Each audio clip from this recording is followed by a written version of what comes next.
Welcome to another installment of First Step, where we get industry professionals, leaders in their field, to share with us the steps they took to get them to where they are today. And with us, we have a young gentleman who has made tremendous strides so far. I guessing for his age, I kind of assuming, right? Because you're looking relatively young, OJ.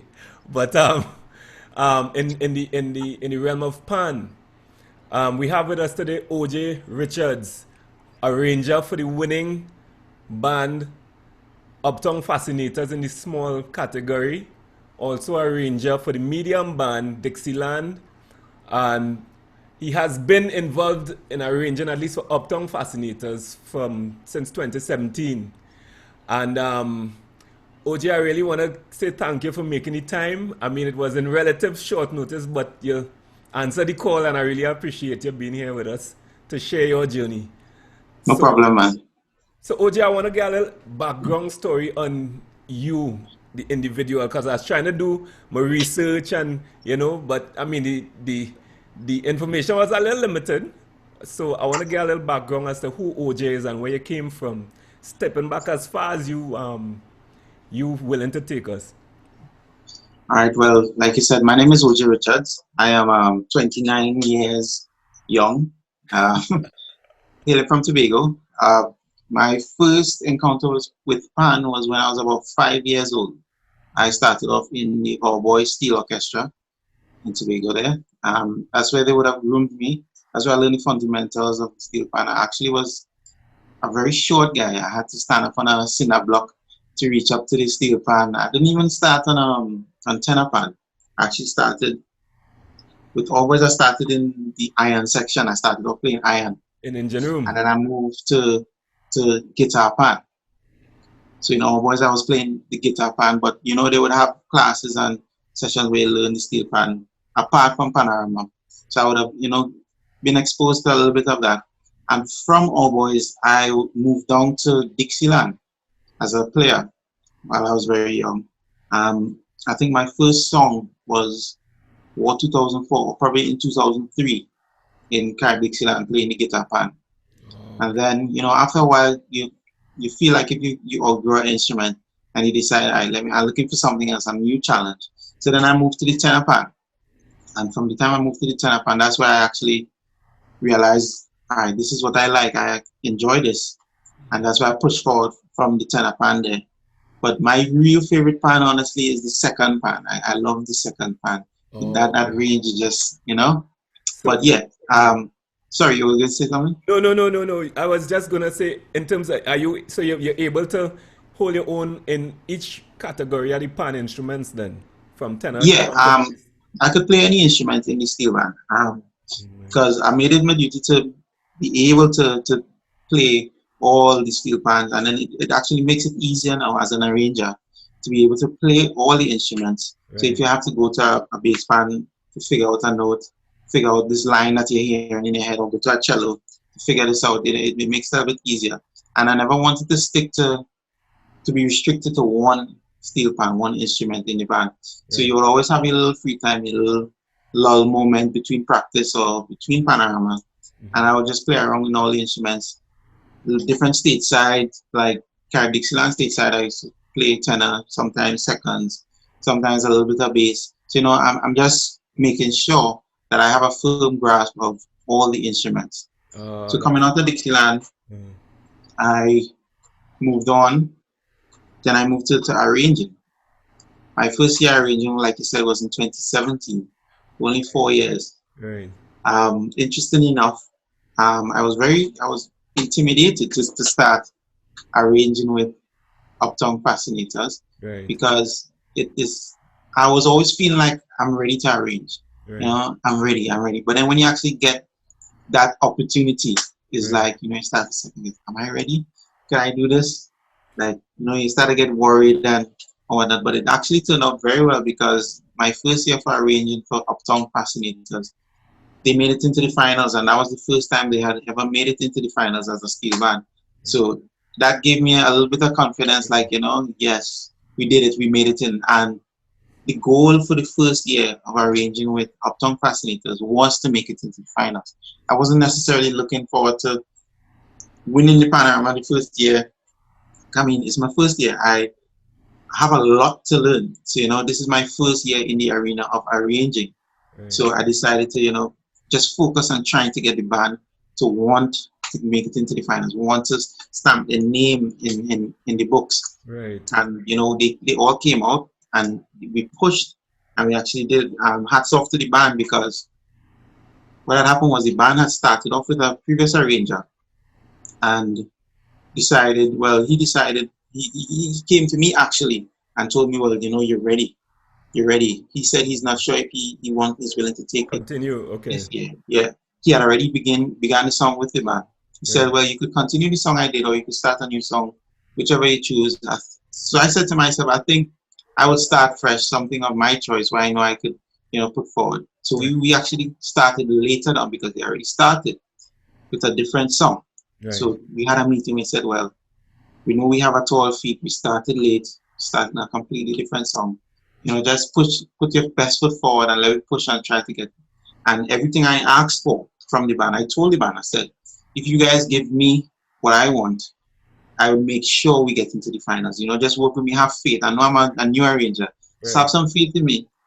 And we will push our way forward. And then they gave me exactly what I wanted. And like I said, we made it into the finals. So that was good from there. That's excellent. So, Dishon, I'm calling it Dishon for a reason, eh? OJ, I'm Yes, calling man. it Dishon for a reason. I made that Okay. mistake because it's something in my head. And I would get back to that in a little bit. But Okay.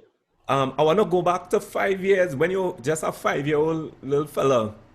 Hmm. Was it that drew you to the pan? Is it that you had a family member there or you just live close to the So pan yard or something? interestingly enough, I didn't like it. I didn't like steel pan. I didn't, well, not to say I didn't like it, I just wasn't interested in the steel pan. Right, Because 5 years of age, you're having your summer break between schools and whatnot, and your mother decide you're going to go to pan class. right. I want to run around, ride Exactly. bike, pitch marbles, do all of that. But you Yeah, have me in the pan yard learning to play pan.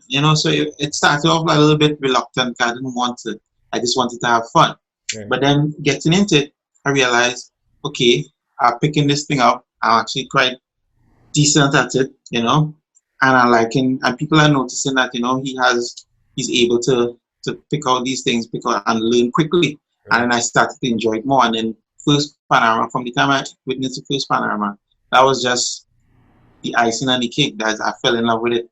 And right. from there, so originally it wasn't that something drew me to pan. I was actually forced to So go into steel pan because yeah, mommy my say, mom was like, OJ, go down the road. yeah, definitely. Is it? So and that's what brought me to that. So I have to thank her for that. I have to thank my mother for, Yeah. taking me and telling me go and learn pan while I wanted to go and pitch marbles. So is it that your family were musically inclined, like you had musicians, or your mommy just saw, she said, you Yes, know I what? came from a musician family. My dad, he sings. Hmm. My father's name is Ojay Richards. He sings a lot in Trinidad and Tobago, but he moved abroad now. My Right. mother used to sing with him as well. They used to sing, perform in hotels, in the entertainment business. My brother and my sister also sing. But I'm not a singer. I decided, I gotta take the music, Right. but in a different aspect. I'll push forward my music not through my voice, but through the instrument. So yeah, I Okay. came from a music family. Hmm. Everybody was musicians, all of them singers, and my dad actually had a studio also. So he plays the keyboard, he plays a bit of the keyboard, a little bit of guitar. So I picked that up too. So it's not only the steel pan I play, I could play a little bit of keys, I could play a little bit of bass, I could play drums as well. Oh, So I would say yes, I came from a grounded music family. oh, that's very cool. So you would be what, the last of the siblings, or you would be Nah, somewhere? I'm actually the middle You're the of middle. three. Right. Yes. Just So like my myself, bigger yeah. sister, then me, then my little brother. Same order in my family as well. I have an elder sister, Really? me, and then a little brother, and I would be the one who got into, well, my thing would be music production and those things. So, um, that's I could identify with you on that level. So moving Yeah. forward now, through from 5 years old, and starting off with Dixieland, and when was it that you moved over to? I guess they allowed you freedom to explore all the different pans and all of that. But when did you realize that you had a knack for arranging? Because that is not an ordinary musician skill. That's almost like higher level thinking then in terms of creativity and all of that. When Yeah. how were you able to develop that? Well, it started off at, you know, playing, continuously playing tenor and seconds and whatnot in the steel band, Caribbean steel band for Panorama. And Mm-hmm. then between Panorama, they would have the stateside band and they play on different gigs and whatnot. And just by me playing around with notes, and I'm thinking, you know, I could probably give out one song, two songs. So then they asked me to give the band one or two songs for the stateside. That's the smaller band that plays on different gigs. And I Right. started doing that. I started giving the music to the band, the little gigs out there. And that's why I realized. But then the thing that really hit me, there was a year Len Bugsy Sharp came to arrange for Carrick Dixieland. Right. And so they decided on the song. He came into the panya and he played the song. He asked them to play the song. So they played the song for him one night. And this is what he did. He just came, he listened, all right. He walk outside, he do what he had to do, you know, smoke a cigarette, Right. come back in, and he just started to call notes. All right, guitars, C sharp, E, tenors, F, G, F sharp, so I so. And then he just started to call. And then he say, play like pum pum pum pum. And then after 4, 1, 2, 3, 4, and the band play. And if you hear that, straight from his head, just like, and I was like, wow, Yeah. I want to be like that. Like, you know, Yeah. that's what I want to be like. And that was a blessing and a curse for me because there's nobody like Bugsy Sharp. There's nobody like Len Bugsy Sharp. So he came and he just rattled off notes from the top of his head, you know, not picking up a score not once. And Wow. and everything is just balanced, everything And is everything is placed properly. yeah, yeah. Right. I am not Len Bugsy Sharp. I did that my first year of arranging. I said, all right, I'm just gonna feel it out, play around on the pan, Right. but not everything. Right. To me at the time, it sounded good. I mean, it was good enough to make it into the final. But the difference from those previous years, those 3 years, to now with I Don't Mind, what I did this time, I said, you know what, I'm going to score my music, you know, and I scored it out. And there is where I could have seen, okay, you know, you have these two notes clashing. Those two notes, this not fitting properly there, and this not fitting properly there. So that's what actually helped me out, scoring all the music. But drawing back before we come to that, like I said, that moment where he came and he just started calling notes and just decided, that was like, yeah, that was the wow moment. I really want to be a winning arranger. So then I had it pictured in my head. I have a friend, she's called Veronica Gordon. She plays with Renegades. She also played with Phase 2 before. And we always, every time you see OJ, you see Veronica. Every time you see Veronica, you see OJ. So we always used to talk and I'll be like, I'm going to be on that stage, you know? Just now you're going to see me in front of the band. Now we're going to win a panorama and tick, tick, tick. Oh, That right, was right. just the So your words drive. became manifest into flesh Exactly. then. Right. Exactly. Vibes. That's amazing. Because what I'm trying to fill in the blanks now because you're giving so much information and it relates to. I'm assuming then you had to go and get classically trained or trained in scoring and studying music on a level that you could score, or was it that you were able or you got assistance to do that to score Well, your with that, what had happened is all through high school, I went to Bishop's High School. I did music. right. So did music in Bishop's High School, and my teacher at the time, Mr. Moore, he's always behind me. You know, you're very talented in the practical part, but you need to learn the music part, the scoring part. And what I used to do, so we would have songs that we have to learn, and we have practice sessions with the score. And I would come in, I would just, something just didn't want to learn score music. So I would come there while everybody's practicing and I'm just picking it up, picking it up. So by the time we run it the first time, I already have it. Right. You know, so I have it in head, not So you're doing it in by scoring. rote. Yeah, right. Exactly. So I would have, like, to take exams and stuff, I would have learned the fundamentals of scoring and reading music, but I was never versatile with it. I was not quick with it. I was not, and I never wanted to practice it. But I decided to continue further my education. I come to the University of Trinidad and Tobago, that's UTT. And there is where it's like, you know, you have to learn it. or else No, you're you gonna have no fail getting the around it. exam. Yeah, you can't skate through this one Mm. because we actually have exams for sight reading. So we have sight reading exams, and so it's not like I could say, all right, I'm just gonna learn this song from somebody and pretend as if I'm reading the score. Mm-hmm. So it's not until I reached the UTT and actually started arranging is where I decided, we need to take this sight reading and reading score A little more a little serious. bit more seriously. And Right. I did that. And so I began using Sibelius, and Sibelius is user friendly as well. And Right. that also helped me with scoring because just playing around with it, playing around with it, even if you don't know how to score Yeah. and don't know how to write or read music, you could, Yeah. feel out the notes until you find the correct thing. Yeah. And then from there, you could learn from that. Yeah. So So that's what I did. So it's through UTT that gave me the push that I really need to take scoring seriously. seriously. Right. And that worked in line because at around the same time, that's when I was doing arranging. Right. And that's when I decided, well, I'm gonna score. I have uh someone who used to talk to me from before. His Mm-hmm. name is Noel. He actually was one of the judges. He always used to tell me from years before, score your music, Mm. score your songs. Right. Right? When you finish the panorama song or whatever or before, score your music. And I just used to be like, yeah, I'll score it. I never really used to take it serious, but Right. yeah, I was like, all right, let me listen to Noel and score the music. Mm-hmm. And I did that, and That made a the rest is difference. history. So now, for those who may not know, Sabelia is the software that he mentioned is an actual scoring software that you could use to score music, right? Is what's the name of the software again?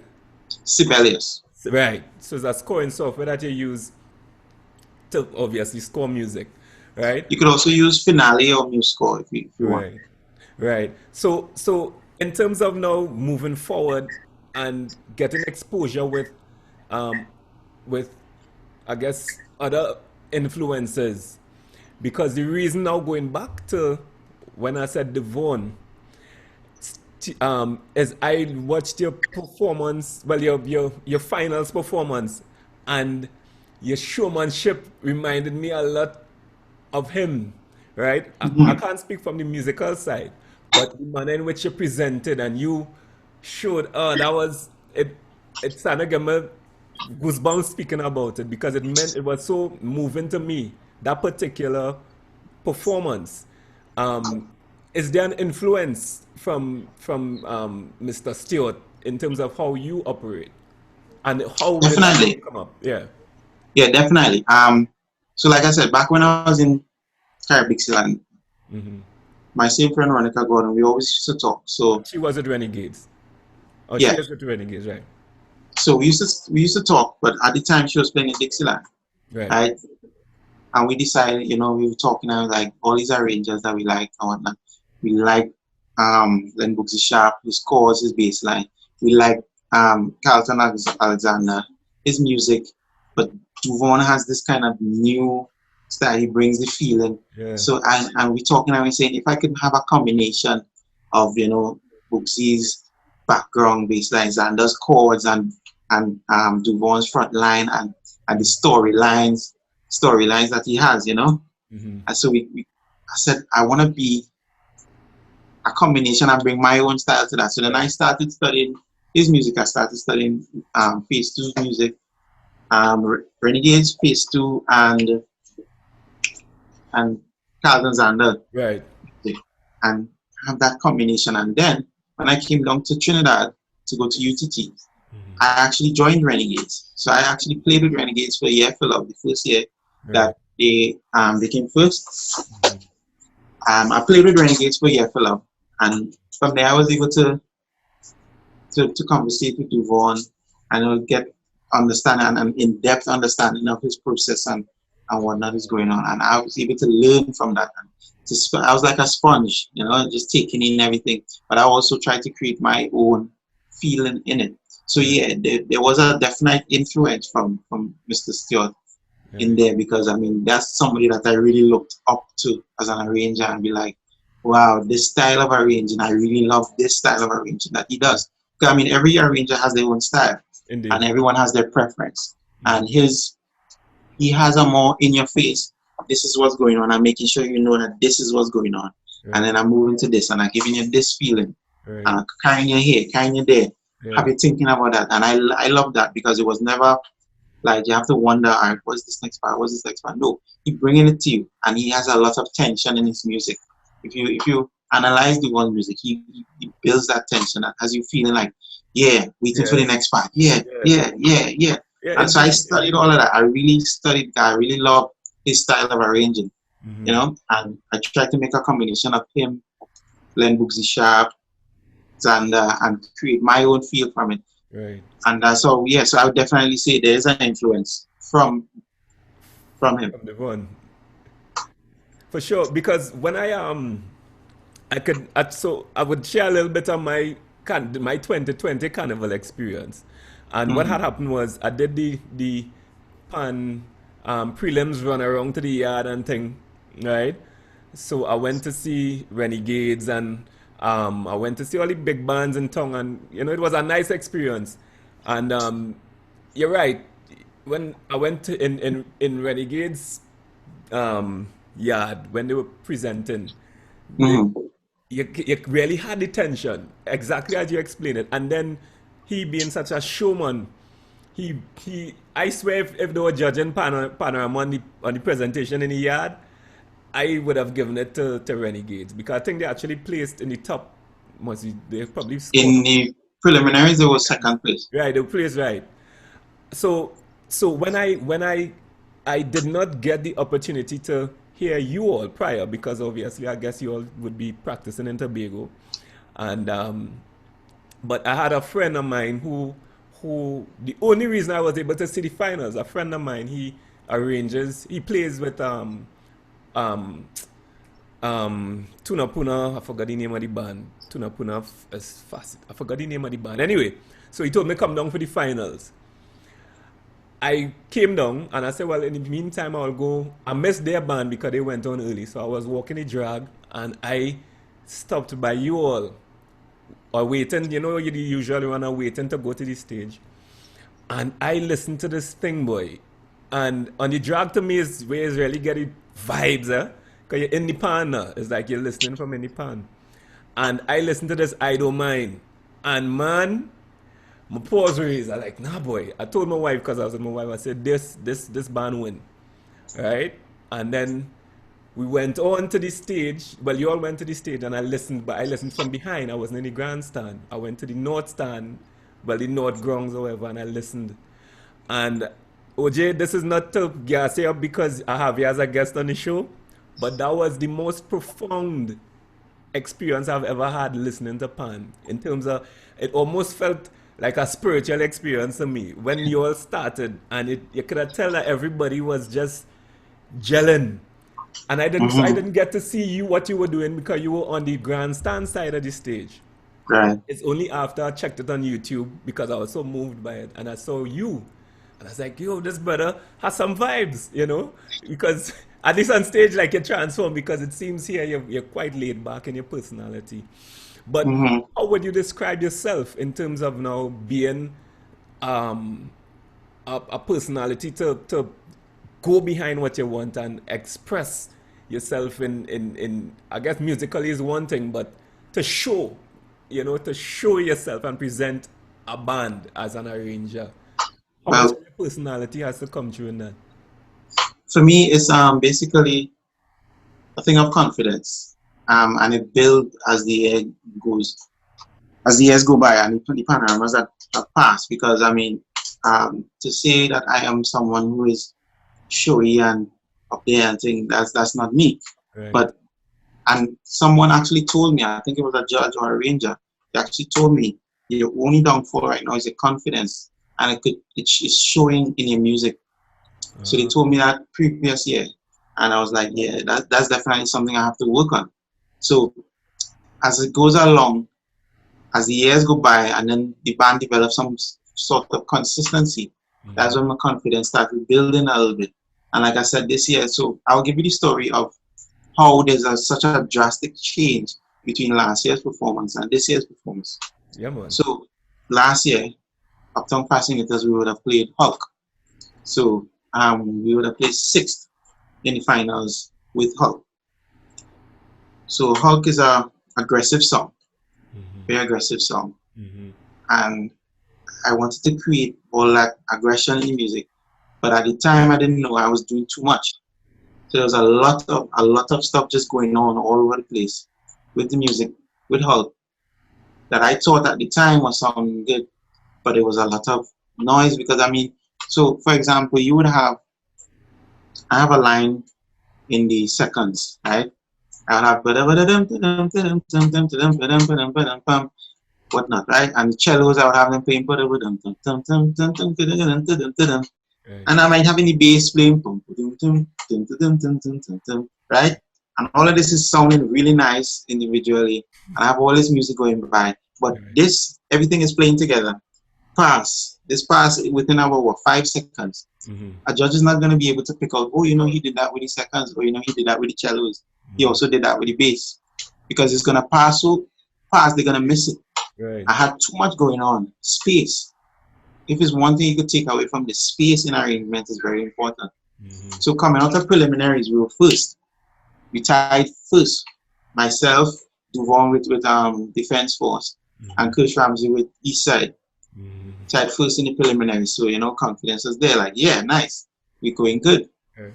All right, semi-finals came now. The band the band placed, I think it was second or third, right?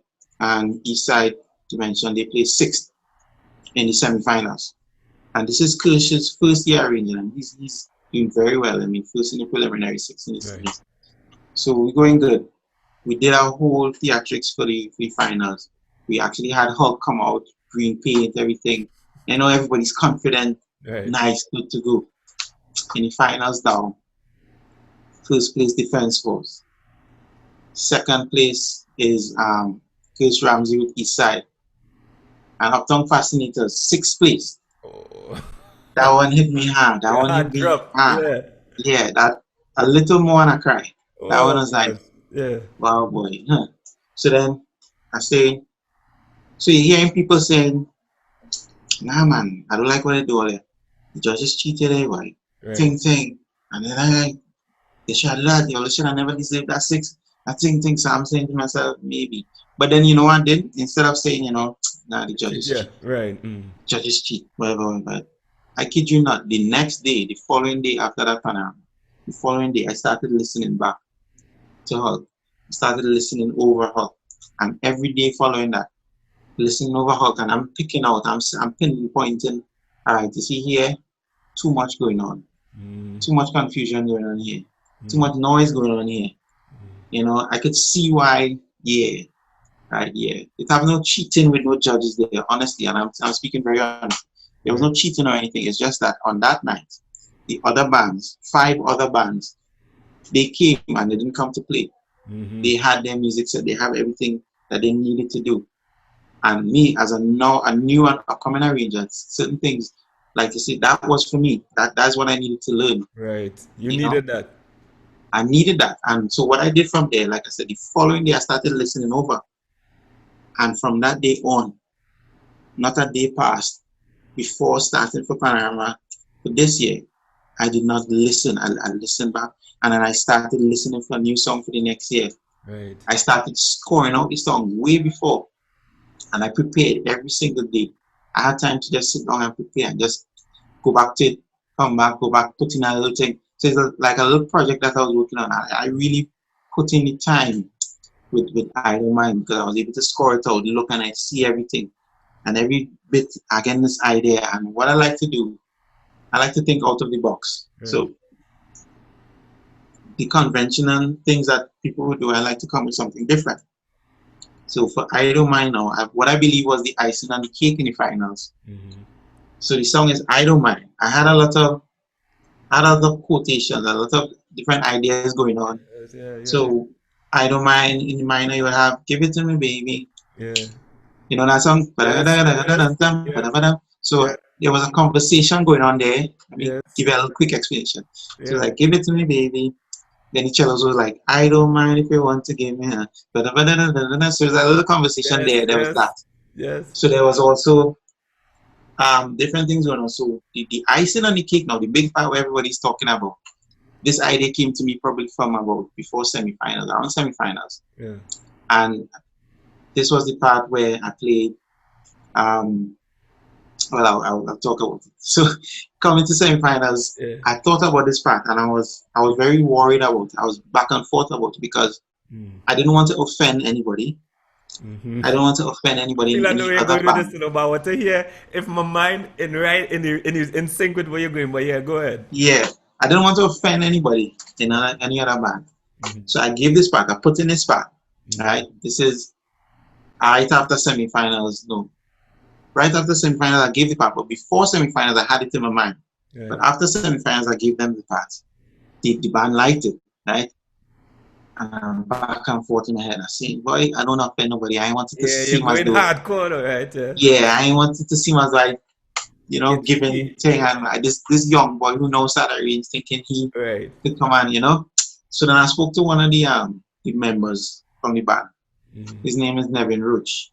He actually did panorama, the panorama competition. He oversaw that. So I Right. said, Nevin, I think I'm taking out that part because I want it to be as though that people think being cocky, Right. being this. Nevin cuss, Disrespectful. Mm. Nevin cuss me. Boy, you Because mad? Yeah, mad take out. I uh, get cuss. uh, Take out. You're not taking out that right. thing, boy. This is our finals. You're going all out. Mm-hmm. Take. Mm-hmm. All right, cool. Mm-hmm. So the part now, what it was, I decided Let's see the if I song know. is I Don't Mind. Yes. And this is the plot for the part. So from Mm-hmm. preliminaries, Uptown Fascinators was, I think they were in third place or fifth place or something like that, Mm-hmm. right?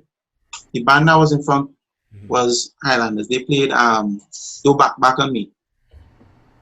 In front also was Eastside Dimension. They played Kess, Savannah Grass. Mm-hmm. Defense Force was not in front because they had a little fumble in the preliminaries. But Yes. Defense Force is not a band that you could just, Oh, yeah. Yeah. have out in your mind like Yeah. nothing Yeah. gonna happen. So I actually had that in my mind too. So Yes. Defense Force played Government Boots. So I'm saying, all right, these are the bands that are on top, I'm watching and I say, you know what? Mm-hmm. I'm gonna incorporate that in the I Don't Mind. Yeah. So when the part come up, we in the Savannah practicing, right? So the first one is that look like Trouble. All right, another band I was leading, they played Trouble in the morning. Right. So I said, all right, we're gonna do that. So we started out that look like Trouble in the morning. The whole band stopped. Everybody shout out, I don't mind. Dun, Right. dun, dun. The Savannah Grass, and shout out, I I don't don't mind. mind. Right. And Highlanders, do back on me, stop again. I I don't don't mind. mind. Yes. And then we just end it off with everybody know Government boots. government boost, Yes. and then from Yes. that everybody was like, they went That was it. crazy. Yeah. That was Yeah, and then so you see defense force members while we're practicing in the Savannah. it. Mm-hmm. Defense force members like, and they run in, you see they go and they call back some more people, come listen to the band, and everybody just coming back by the band and hearing and like, wee. So then after that whole government boots, the next line I had in the cellos, as long as I get it, happy. Yes. So the whole storyline just, it moves smooth. Yeah. Like, I don't mind as long as I get it happy. And that, I think that was the icing on the cake for that part. And it was just like, yeah. It was, and that was the thing for me when I heard it again. I'm getting so excited now because you saying it, and I'm so glad that I'm hearing it from your mouth, which is where it lived in your imagination, and you bring this thing out to life. Yeah. Is when I heard it, I said, "This bugger, cheeky boy." And that is what to me when I heard it, because I again remember I walked around and I knew Defense Force because I saw them in the semis. Is it? I think yeah, the semis on that street there in town. They were playing Government Boots. So when I heard Mm-hmm. it, did it, I was like, what? This bugger, these fellas, this little big old bad brave boy. Yeah. I mean, it was like go all out or go Yeah, home. and that It's the was finals. You have nothing to yeah, lose. yeah. And the gentleman who gave you the advice, sometimes you had to go brave, you know what I mean? You just go. You can't study what people would think, and you know. Yeah, because I mean, from the outside, if people see me, they would think this guy has some confidence or whatnot. But Hmm. I actually did actually struggle with a lot with confidence Is and it? believing in myself. So these things would have been like, boy, stop your stupidness, go with confidence. Hmm. I had that confidence, and then that really spoke. So that's why you could see there was more confidence in the music of Idle Mind compared to the other Yeah. other songs that I've done before. Yeah. And like I said, I like to think out of the box. So stemming from that, we have Carib Dixieland. Sorry, I don't know if I jump in ahead. No, you So, you go ahead, man. You go ahead. You go ahead. You go ahead. so we had Carib Dixieland with This Party Is It. This was my first year arranging for a medium conventional band. Right. Right. And Dixieland hadn't been into the finals for about 4 or 5 years Hmm. prior to this year when they made it into the finals. Hmm. So for the finals now, I'm thinking, all right, This Party Is It. You need to think out of the box again. Hmm. You have to come with something. So I'm thinking, all right, I had an idea and I said, this one could be very risky in terms of keeping it all together, not in terms of cheeky or anything. Hmm. It's just very risky in keeping it together and having the band execute how you want it to execute. Keeping it So I said, together, all any right, sense of keeping it together, any sense of the arrangement being tight and not getting yes, lost? Okay. because it could either hit or miss. Yes. That's exactly what the part was, a hit or a miss. Because if it hit, you hit. If it Right. missed, the whole band would fall apart. Right. I'm thinking, all right, we're talking about a party, right? You have DJs in our party. I never see anybody wheel a panorama song before. I never see anybody stop a whole panorama song and start back, you Right. know? So before that, I'm thinking, what can I use to create what I want to create? So, Hmm. when you have a DJ booth, a DJ set, they Hmm. have the cue button. So you Yes. can be pressing jump, jump, jump, jump, Yes. jump, jump, Yes. jump, Yes. jump before the song actually starts. So you can chop up a song, so it's like jump, jump, jump, jump, jump, Yes. jump, Yes. jump, and then they play the And song. then jump in, right. So I was like, all right, I could do that. I could have the band. I would go on stage, have my DJ equipment, and Hmm. I'm clicking the cues, and the band is jam, jam, jam, and then the DJ have the Yeah. scratchy music. Yeah. Yeah. So I had about 5 people in the front line. They Hmm. had scratchers Oh. on the ground. So when the part came, the band gave you some band praising, bam, bam, and then the scratchers, So so they it's like they bam, kind of bam, simulating what you're doing as a DJ, right? yeah. Right. So the band song like, so I'm the DJ, the band is the music.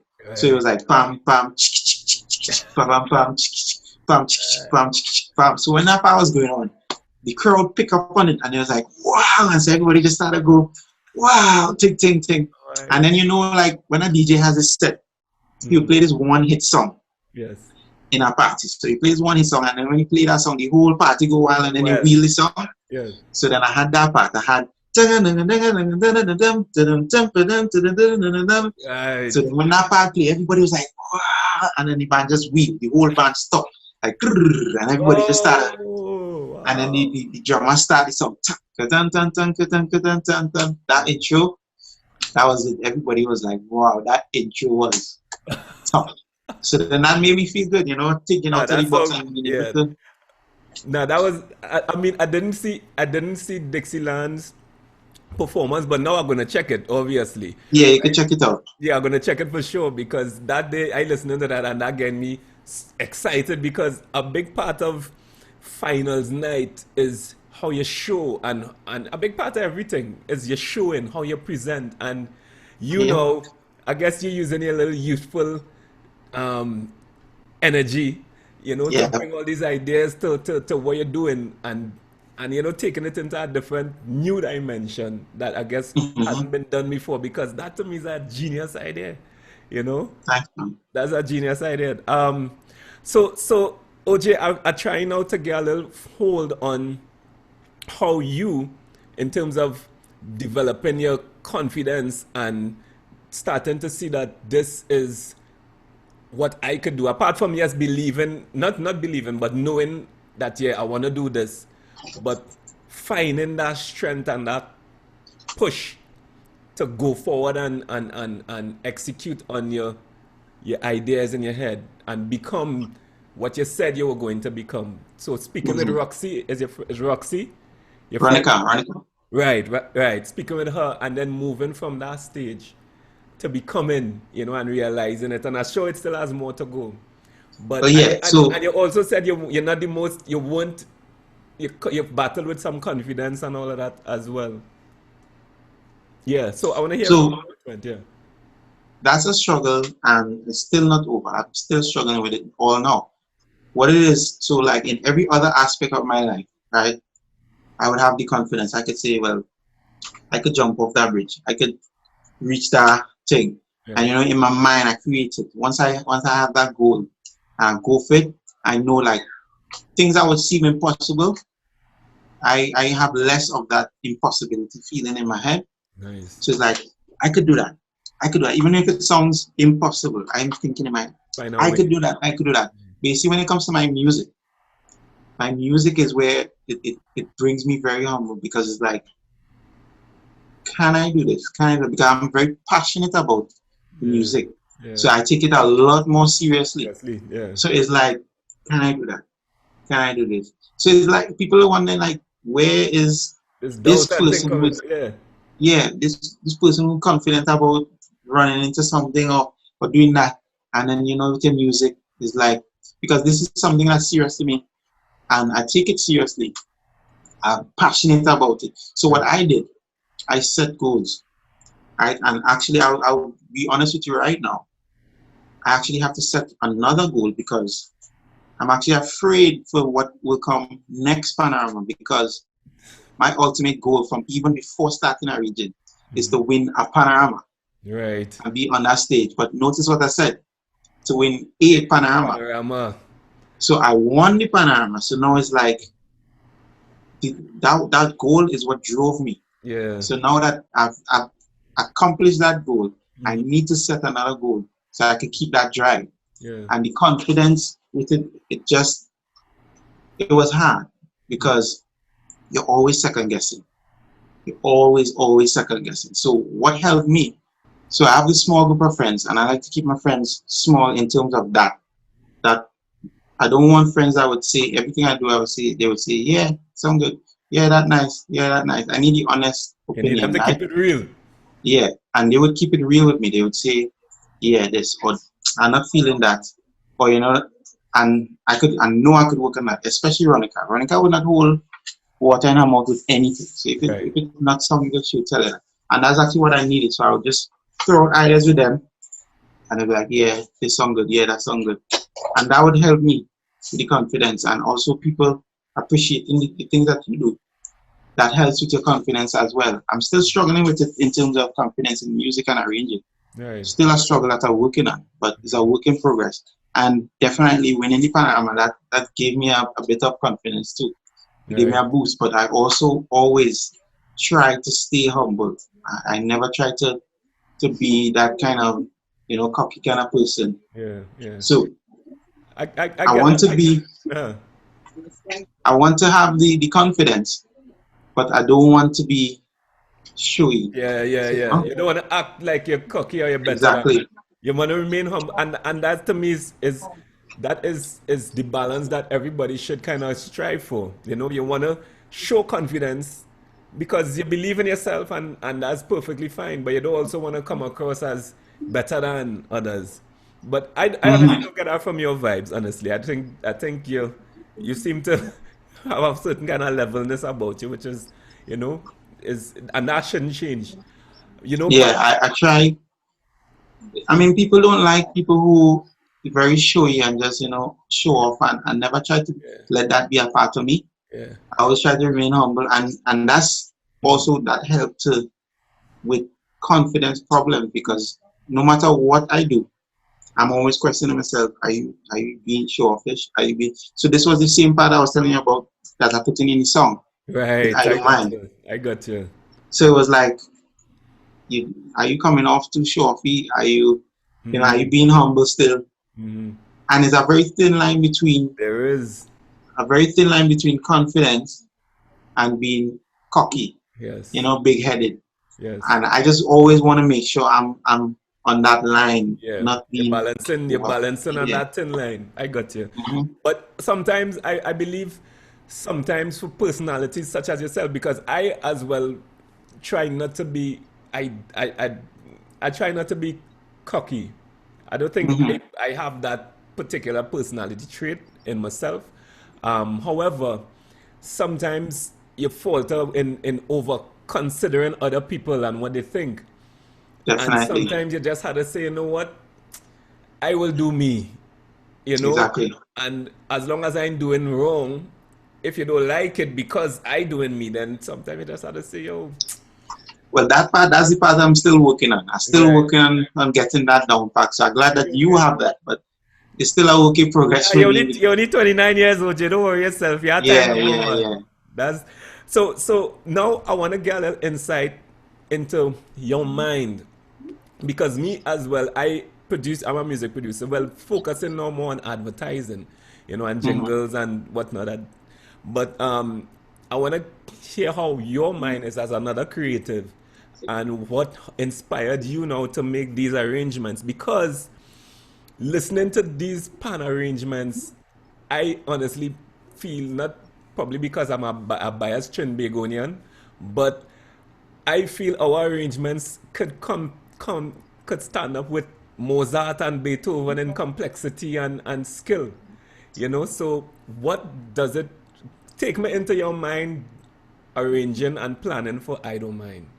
How did that come about and what inspired you and what if it was like a big spiritual moment and the whole thing come to you, how it worked for you? Well, basically, it starts off with song choice. Song choice is incredibly important because let's say hug. So I arranged for hug. After I got past the verse and chorus for hug, I realized there's not much I could do. It's like a three-chord song. It's like, what am I going to do with hug? And I'm worried. It's like, wow. So song choices are important. I don't mind. I had a lot to work with. Some nice chords. I could do a lot with I don't mind. And the name itself, I could work a lot with the name itself. So Right. I look at these things, the chords, the chord patterns, the bounce. The bounce of the song. The song had to have a nice bounce. And also the name, the motifs that I could use from the name. And I went extremely scientific with the arranging of I Don't Mind. I didn't spare anything. I took it very slow and step by step, intricate ways. And the main part for me, when you just start off, you arrange on a musical standpoint, as in like major seven, sus chord here, do that there, thing. But also you still have to keep in mind you're arranging for the audience to the layman terms that they could enjoy. It has to be enjoyable. So if you have all this music stuff and nobody can enjoy it because it's all this technical stuff, and you're gonna be like, well, I don't understand all this technical stuff I did then. I did Indeed. all of this and I did all of that, and it's just Yeah. gonna pass people. If they can't enjoy your music, you have to aim for people enjoying the music. So bonks is definitely. If they have that bonks enjoyable, just Yeah. have a nice, you know. Yeah, yeah, So that yeah. was one of the things. And then I just went, like I said, intricate points. And like I said, I am the one. He has a way of creating storyline. I wanted that. I wanted that feeling. So different parts of the music, I can have moving and carry you to different moods. So there's this part right before the minor. It is more like a soothing symphonic like. That's what the cellos were playing. So and the front line take the motif of the song, the verse, and what we did is we developed the verse. So pam pam pam pam pam pa da da da da da da. So Yeah. that you have that line running, and then the cello just had this smooth line just moving along. So I wanted to create feeling, and that was my process. Is like make sure you create a feeling here, a different feeling, carry them into a different zone in different aspects of the song. And I was actually so meticulous about this arrangement. So when I went down to Simon's to buy instruments, because it's from Tobago, but I'm down in Trinidad. Right. The captain of the band asked me to bring up different instruments and whatever we think that we need. So I needed to buy a cowbell, the metal cowbell for the band. What I actually had to do, it was so serious that I had a recording of the introduction that I did with the band. and I'm walking around, knocking on different cowbells, To get making a sure it's in clue. the right note Mm-hmm. that I have, so it would sound like it fits properly within the music. It was so serious to me. So I went around and I had the recording playing. Tuck, tuck, tuck. Nah, that note ain't fitting in good. Go to Right. the next one. Tuck, tuck, tuck. Until I found the right cowbell Right. for that introduction of a song. So I bought a cowbell depending on what key the song for Panorama was in. Mm. So I was so like when I told you I took it seriously this year and I focused and I went through these points. So the process in my mind was just create feeling, invoke feeling, Yeah. create different feelings, carry the passage and make sure everything flows smoothly. Yeah. Not just drop from this part, drop into that part, and drop into that part. Some arrangements you might hear, it has this part, and the arranger have an idea in your head, and you drop this part. So Right. it's great ideas, you know. You have really great ideas that the arrangers are doing, but Mm. you're hearing this great idea, then you're hearing this great idea, and then you're hearing this great idea. So it's like jump from here, jump from Yeah. there, jump Just from yeah. there. Yeah. Yeah. Yeah. So Exactly. some parts I had to actually take out, some great ideas that I had. I had Mm. to take out because it is not lining up properly. It doesn't flow smoothly. Mm. So I just want to make sure all my transitions and everything just flow smoothly, Mm. move to the next part. Mm. So that was my whole main, and then listening a lot of music too. I've listened to a lot of music and a lot of classical music as well. Right. And what you build, it basically it builds your vocabulary. Yeah. It's like when Indeed. you speak, Indeed. you could speak, and if you don't have a wide vocabulary, you realize you're saying a Limited. lot of the same stuff, Yes, you'll be trying limited to with make different expression. points with the same stuff. Mm-hmm. But if you build on your vocabulary, you could see a lot of other things, Mm-hmm. you know, and that makes your music a lot more intelligent. Yeah, So man. that's what I did. I listened to a lot of music and built Yeah. my musical vocabulary Yeah. so that I could create that whole symphonic feel in certain Yeah, man. parts and different moods. And mission was accomplished because I Thanks, tell man. you, I was the complexity of the arrangement was so profound for me. However, as you say, it had that bounce. I mean, the song itself is a song which had the swing as well, but it Yeah, had that bounce, and then it was simple enough that you could hear all the little parts. So even when you do the definitely. government boots, I'm like, oh gosh, and because I also knew it was a little play against your competitors now. So Hmm. yeah, no, that's real smart, boy. But Yeah. coming out of this, what kind of lessons you learn for yourself to build on, in this experience, moving forward with your craft? What I learned is like, go for it and Yeah, go for it. As I mean, it sounds very simple, but it's very profound because a lot of things you might want to try and decide, maybe I should, maybe I should. But I did, and you see what came out of it. yeah, man. Nothing is, I mean, at the end of the day, it's not life and death. This is a competition. Mm-hmm. If you lose, you lose. You're not gonna die. If you win, it's great. Right. But you shouldn't try to win. Not putting your best foot forward and thinking, what if I had done this? What if I had done that? Because if you're not doing something, thinking of what is gonna happen, that's not you being you. Mm. That's you conforming to whatever you think that somebody would like or not like. And restricting So I yourself. decided I'm gonna take the risk, and that's why I learned definitely. You see, taking risks, take the risk. Yeah, This man. is us. There's a new generation of arrangers coming up, Mm. younger arrangers, and it's nice to see younger people because I have some classmates of mine that all the only problem right now they just don't have a band to arrange for yet. Wow. Okay. But these guys are incredibly talented, Right. and I know once they get steel bands, it's gonna be some stiff competition in the panorama. Oh, that's So great it's just to know. about That's great to know. finding your moment and going for it. If you have this idea and still have a small group of people with you, honest people that doesn't just try to make you feel good. Because Right. just making you feel good doesn't help in certain situations. Right. You need that honesty. So Mm. if you have that small group of people that could say that, nah. I mean, I can understand if it's one person that say, nah, I don't like this. And then Right. he was like, well, maybe you should try it out and see. But if, they come to a consensus and say, And say, nah, you ain't really going where you should be going. Right. yeah, you need to trust. You need to trust that because you also need people that don't understand. As this might sound crazy, but you need people that don't understand music. I got you. No, it makes full You sense. know, you understand what I'm saying, right? Yes, it makes full If sense. if you could find persons that they don't really understand all of these things that you're Intricate. doing, Yeah, yeah, yeah. yeah.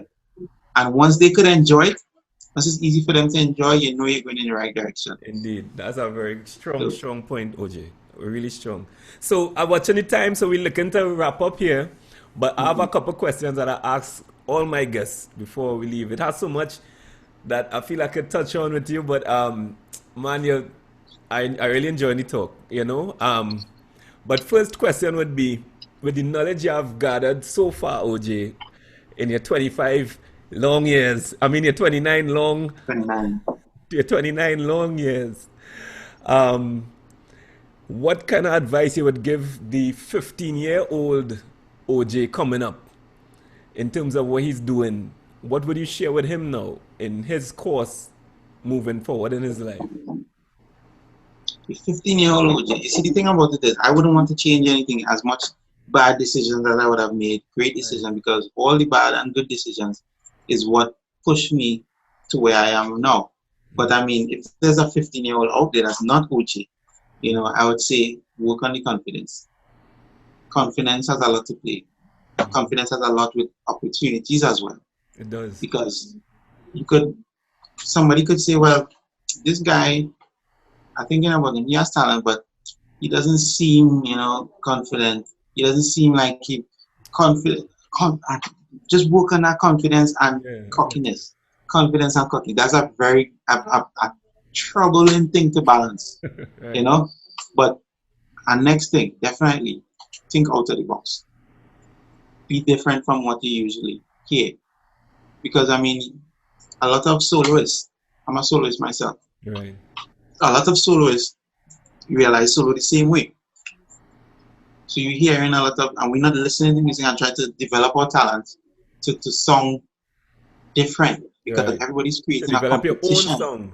Right. Yeah, everyone is creating a competition with this. Like from the time you hear solo, so I so better than he, so I so better than he, so I so better than he. But I mean, everybody has their own style. There's no need for a competition. And if I see a guy at Hyatt or something playing pan and he's performing, I'm not gonna say, well, I better than he. Think, no, that's his style. Mm-hmm. So what I'm saying to that is try to create your own. Try be creative. Think out of the box. That's what helped me a lot because everything I look at, I try to think of something that somebody would not think of. You know, go a different Right. direction that somebody wouldn't, and push them, and then have them thinking, "Wow, I didn't think about that. Yeah. Wow, that's a real nice touch there." You know, be different. Be different from the usual because Mm-hmm. that's the only way you'll stand out. If you're No. not, if you're conforming to everything that somebody's doing, just following behind, nobody's gonna notice you. Indeed. So Indeed. 15-year-old, be different, think out of the box, and just work on the confidence and be humble. Yeah. That Indeed. big in caps, be humble. And the last question, OJ, that was really nice one. I have what you call the playbook, right? And the playbook would be your steps from step one to step 10, step two, step three, whatever, in terms of what you think you would need to do to achieve your definition of success, whatever that is for yourself, right? So, what would your playbook be? But first and foremost, develop yourself. You can't have a step that you want to reach up there and you're trying to jump steps and you're not working on you, you know? Because people gonna be like, you're gonna be, why am I getting through this? Why am I getting through that? But you're not developing yourself, you know? So step one, develop yourself. Master your craft. Whatever it is you're doing, master that. Develop yourself. Step two, create opportunities for people to notice you. You know, make sure somebody might not be able to see you. Put your stuff out there. Whatever it is you're doing, put it out there. Find a way. Mm-hmm. Step three, you see this can't and I don't know and this impossible kind of, that's step three. Forget about that. Forget about that. Right. You know, there's always a way. There's always a way. Even if it seems like it's not a way, there's always a way to do something. So Mm-hmm. it's like, I don't know, I can't reach to see Booksy. I can't let Marshall see me. Right. There's a way, there's the internet. There's always a way. Find your way.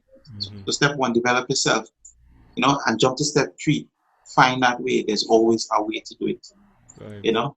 And step 4, continue to develop yourself because you never reach. Mm-hmm. You never reach to that perfection point. So always develop yourself. Never. So that's the step I'm working on right now Nice. because creating more goals for myself. Because like I said before, I've achieved that goal of winning a panorama. So now I'm setting my goals.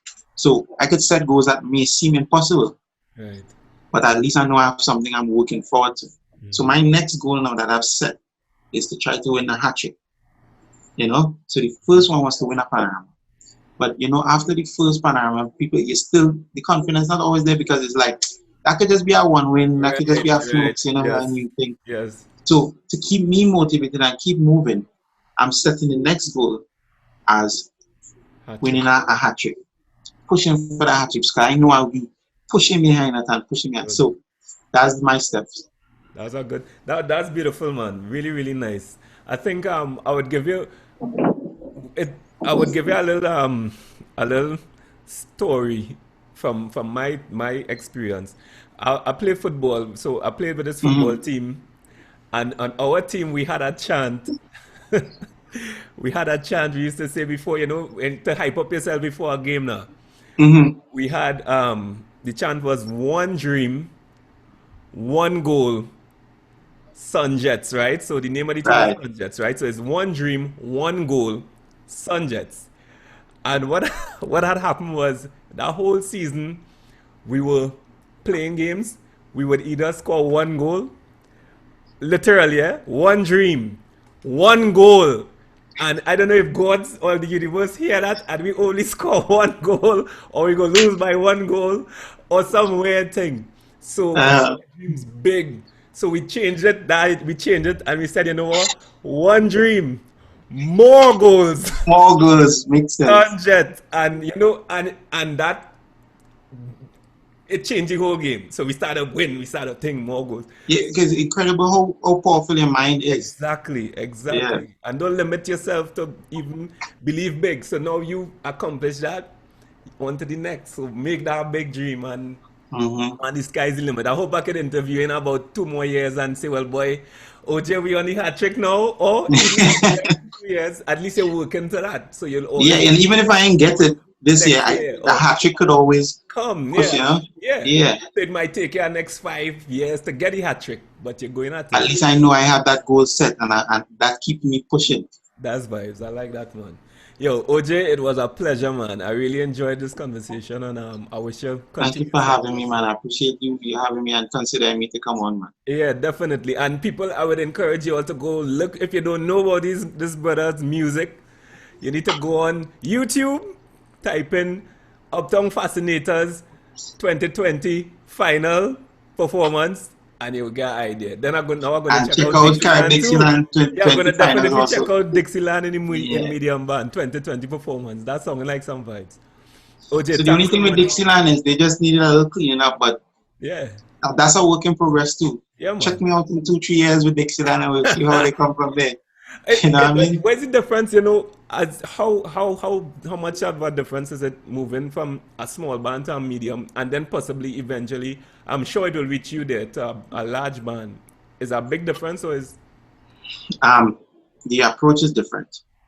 So I actually had to ask. And so I had like my lecturer, Cian Gomez. mm-hmm, He is a arranger, a winning arranger for medium band, mm-hmm, and he also arranges for large.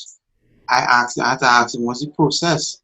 You know, it's just he said it's just a larger band, but there's also a different approach. And I've noticed for myself, there's a different approach. I know we're out of time, but I'm just gonna give you no, my no, we quick know view. that time. We know that time at all. Trust me. So with the We can small talk band, all along. if Yeah. you notice, listen to small band, right? So Mm-hmm. small band is a lot more excitement, a lot going on, and as the band get larger, the music starts to relax a little bit more. So medium band now, there's still that excitement, Mm-hmm. but there's a form of relaxation in the music. And when Right. it comes to large band, you realize large band, other than how Silver Stars used to arrange, Right. used to be before Pusha passed away, Mm-hmm. you realize now that large band's music is a lot more relaxed and spacious and so single pan you realize single pan is small man is same excitement but a little less. medium is spaced out more. So then my approach for the medium now, I had to think a little wider. You have a bigger body band now. You know, you have more voices to push for what you want. So I arrange more for the inside lines and the nice sweet parts, and just a little bit more relaxed music, but still with some kind of aggression. Maybe I had a little bit too much aggression this year. Right. But like I said, it's a learning process for me. So that's what I think. Ah, good vibes, man. OJ, man, I looking forward. I don't know what's happening next year. Please, God. I mean, it's so far it look like we don't have carnival, but you know, I'm Yeah, sure. unfortunately. Yeah, I'm sure you still putting in your work as you need to be I ready had for already it. started. I Have had you? already started arranging for the next panorama coming up, and then Yeah, Corona came about. yeah, So it was boy. like, So, but but nothing but everything for a reason. So you don't know. That might just get you sharper for when it really start off. You yeah, know. man. But OJ, I really appreciate you making the time, brother, and you continue progressing and moving from strength to strength. Yeah, all the best. Thanks again for having me, man. I appreciate it a lot. You're very welcome. Very, very welcome, man. Take care. All right, man.